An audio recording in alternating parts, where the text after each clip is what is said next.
दुनिया की सबसे बड़ी जंग गोलियों से नहीं, पानी से लड़ी जा रही है और भारत ने अब वो कदम उठा लिया है जो सीधे पाकिस्तान की सांसों पर असर डाल सकता है।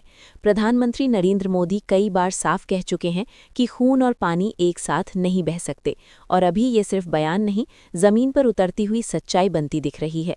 पाकिस्तान की तरफ से बार बार भारत पर हमले होते रहे, पहलगाम अटैक, पुलवामा अटैक, उड़ी अटैक, पठानकोट हमला, और दूसरी तरफ भारत की नदियों का पानी लगातार पाकिस्तान की तरफ बहता रहा। अब भारत ने फैसला किया है कि जो पानी उसका हक है वो अपने ही लोगों के काम आएगा। दोस्तों, अगर आप भारत की ऐसी ही बड़ी रणनीतियों का सच बिना फिल्टर सबसे पहले जानना चाहते हो, अगर आपको देश के फैसलों पर गर्व महसूस होता है, तो अभी चैनल को लाइक करो, सब्सक्राइब करो और बेल आइकन जरूर ऑन करो। आपका एक क्लिक देश से जुड़ी सच्ची जानकारी को आगे बढ़ाता है। जय हिंद। अब समझते हैं पूरा मामला। जम्मू कश्मीर और पंजाब के बॉर्डर के पास एक बैराज है जिसका नाम है शाहपुर कंडी बैराज। ये पंजाब के पठानकोट जिले में बना है और लगभग पूरी तरह तैयार है। खबर यह है कि ये 30 मार्च 2026 से पहले पहले भारत रावी नदी का वो अतिरिक्त पानी रोकेगा जो दशकों से बिना किसी रोक टोक पाकिस्तान की तरफ बह रहा था। पाकिस्तान पहले ही भारत पाकिस्तान के बीच हुए सिंधु नदी जल समझौते को लेकर शिकायत करता रहा है, लेकिन अब जब भारत अपने हिस्से का पानी इस्तेमाल करने जा रहा है तो वहां बेचैनी और ज्यादा बढ़ गई है। जम्मू कश्मीर के मंत्री जावेद अहमद राणा ने भी साफ कहा कि पाकिस्तान को अपने करने का नतीजा भुगतना पड़ेगा। पाकिस्तान का लाहौर शहर, जिसे वहां का दिल कहा जाता है, उसकी जीवन रेखा ही रावी नदी है। अगर रावी का पानी कम होता है तो लाहौर और उसके आसपास खेती से लेकर पीने के पानी तक सब पर असर पड़ सकता है। यानी एक नदी सिर्फ पानी नहीं, पूरे शहर की तड़कन है। अब सवाल उठता है कि रावी का पानी पाकिस्तान के लिए इतनी बड़ी ज़रूरत क्यों है और भारत के लिए ये रणनीतिक ताकत कैसे बन गया। सबसे पहले समझो कि ये पूरी व्यवस्था कहाँ स्थित है।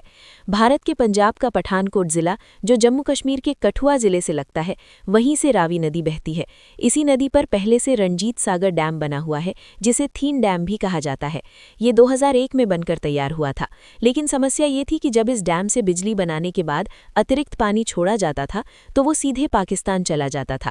भारत के पास उसे रोकने या मोड़ने का कोई कंट्रोल सिस्टम नहीं था। इसी समस्या को खत्म करने के लिए रंजीत सागर डैम से करीब 11 किलोमीटर नीचे शाहपुर कंडी बैराज बनाया गया। सीधी भाषा में समझो तो रंजीत सागर डैम एक बड़ी टंकी जैसा था, लेकिन उसके पानी पर कंट्रोल नहीं था। शाहपुर कंडी बैराज उसी टंकी का वॉल्व है जिसकी चाबी अब भारत के हाथ में है। इस प्रोजेक्ट से भारत को कई फायदे मिलेंगे। जम्मू कश्मीर के कठुआ और सांबा जिलों की करीब 32,000 हेक्टेयर जमीन को सिंचाई मिलेगी। पंजाब में करीब 5,000 हेक्टेयर जमीन को पानी मिलेगा। साथ ही लगभग 206 मेगावाट बिजली भी पैदा होगी। जो इलाका पहले सूखा रहता था, वहां अब हरियाली आ सकती है। अब बात करते हैं रावी नदी की। ये कोई साधारण नदी नहीं है। प्राचीन ग्रंथों में इसे इरावती और परुष्णी कहा गया है। इसी नदी के किनारे 10 राजाओं का युद्ध भी लड़ा गया था। भारतीय सभ्यता के विकास में भी इसका अहम योगदान माना जाता है।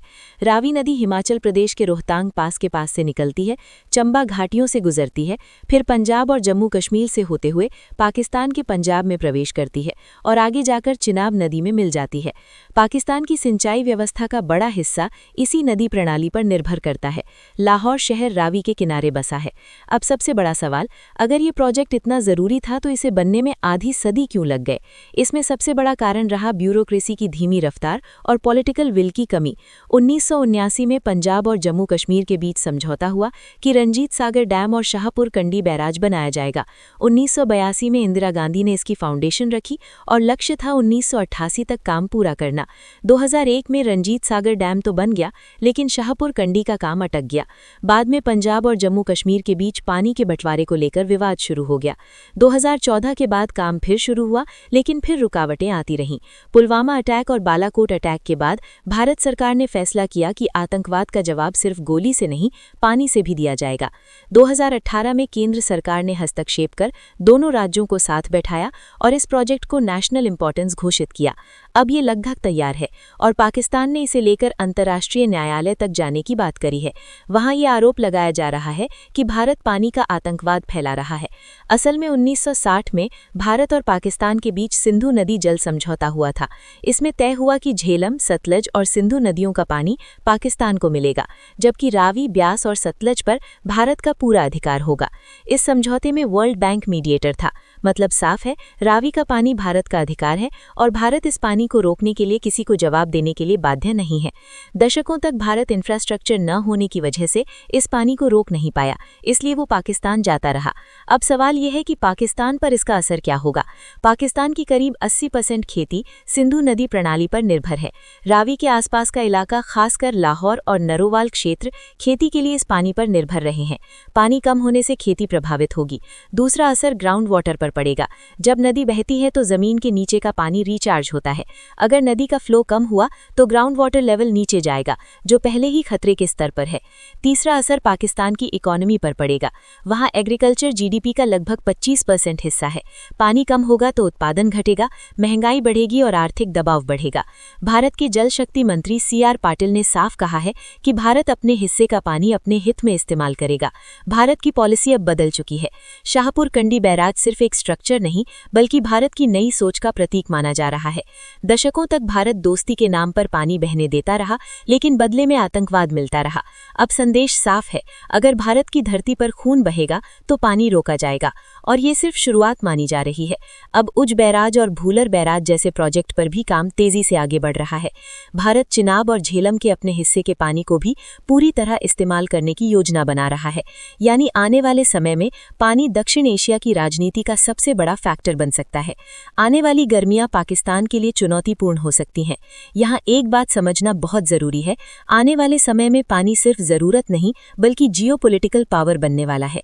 जिस देश के पास पानी का कंट्रोल होगा वही क्षेत्रीय राजनीति की दिशा तय करेगा। भारत अब अपने संसाधनों को मजबूत करने की दिशा में तेजी से आगे बढ़ रहा है, ताकि देश का किसान मजबूत हो, देश की ऊर्जा जरूरतें पूरी हों और राष्ट्रीय सुरक्षा भी मजबूत बने। ये फैसला सिर्फ आज के लिए नहीं बल्कि आने वाली पीढ़ियों के भविष्य के लिए लिया जा रहा है। भारत का संदेश साफ है, देश पहले, राष्ट्रीय हित सबसे ऊपर। अब फैसला आपके हाथ में है। क्या भारत को अपने हिस्से का पानी पूरी तरह रोक देना चाहिए? कमेंट बॉक्स में अपनी राय जरूर लिखो। अगर आपको ये जानकारी दमदार लगी हो तो वीडियो को लाइक करो, शेयर करो और चैनल को सब्सक्राइब करना मत भूलो। देश से जुड़ी सच्चाई और ऐसी डीप एनालिसिस के साथ फिर मिलेंगे। जय हिंद।